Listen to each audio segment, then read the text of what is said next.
Hello, guys. Hi. I find you.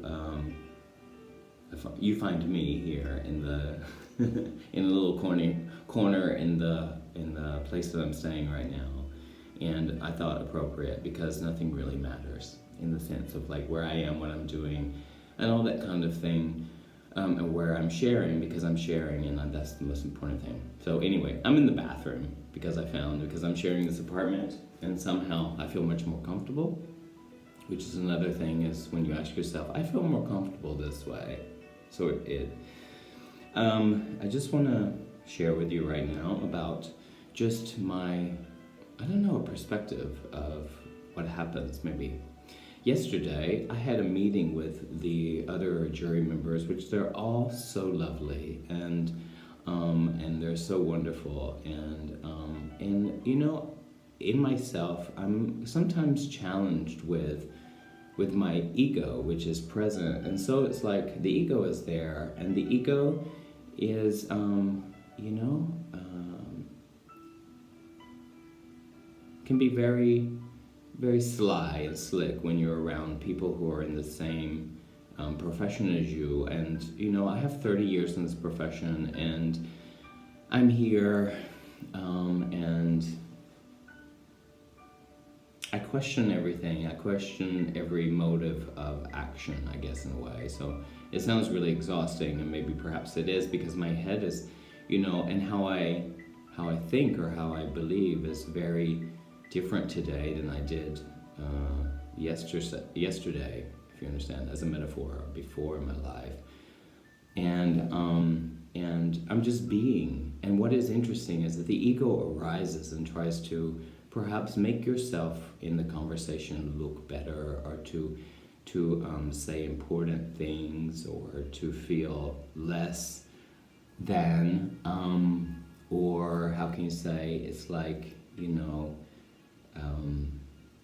I'm a very playful guy, and I continue to do that, and the ego always has a conversation in the head. But behind all of this, if you recognize these constructs, maybe the people that you work with or people that you're around or all that kind of thing, and when you're like recognizing consciousness and being aware of your experience and your existence, that doesn't leave me. So you can recognize the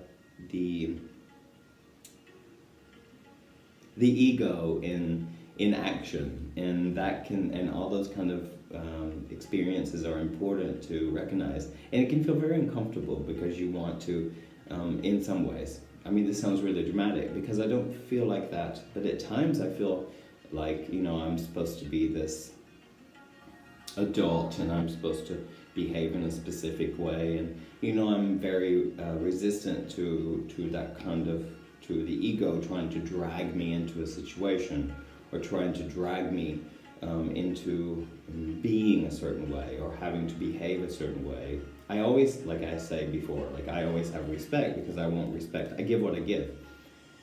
I give what I want, I guess you can say. And so there's always respect in there.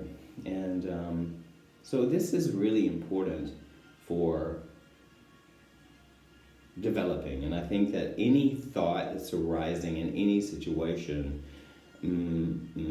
perhaps that is labeling or an opinion of something, is, I don't know, coming from somewhere else prior to that moment or something, because it's just mental activity. And I find a lot of thoughts that arise in me and rise in the moment or something is useless. And I mean that in kind of any kind of way that you would,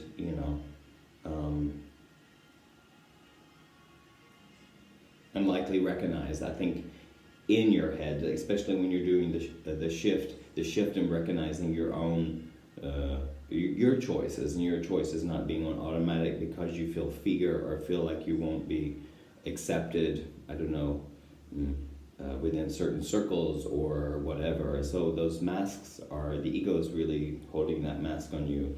And as I talk about this, nothing is wrong with this. I think like myself, I became really exhausted with this kind of charade and recognizing that I was adapting myself in situations to kind of get something. And I think when the ego is trying to get something, I think it's not real and authentic. I think that that's where I am with myself, and sharing that with you is really important for me to do that, to recognize that. So it can really feel, I can say, it's not being uncomfortable, because I'm comfortable with my mind kind of doing that, and it's just shallow, and these thoughts pass by, and I know that there's another moment, and things aren't permanent. So I think if you're, whatever, you can have triggers, and triggers can be from people in my profession, and because I've learned to give a lot of credit to opinions of others, do you know what I mean? And the subtle people-pleasing thing can, because the ego is really like a tiger, and it really needs to be fed. Do you know what I mean? It's hungry for your attention, and to validate it, because it's like two identities. You are your divine, like Christ consciousness or consciousness, and then there's the ego. So there's like two things going on there. And it feels like those two things are like you're when you're aware of them, you're in the middle of that. Like you're kind of drugged by those kind of things, your divine experience, which is really loving and all-encompassing, and no comparison, and no need for validation, no need for like appearing to be a specific way, or no need. And then you have your ego, which is really trying to feed itself and to continue to keep it alive, so you believe that you are your ego. And that's a beautiful day when you recognize that play. So I guess what I'm sharing with the moral of this for myself, moral, which is another question about morals and what is that. So when you're, freedom comes in many, many ways. And when you're recognizing that, I just want to say that the ego can be really, really strong, and it can try to make you look. Because I think a lot of people don't understand that you are, when people are growing and developing, is something inside of oneself, and it's really beautiful and loving, and no comparison, and no competition, I think, within any of us. And I think we're all attracted to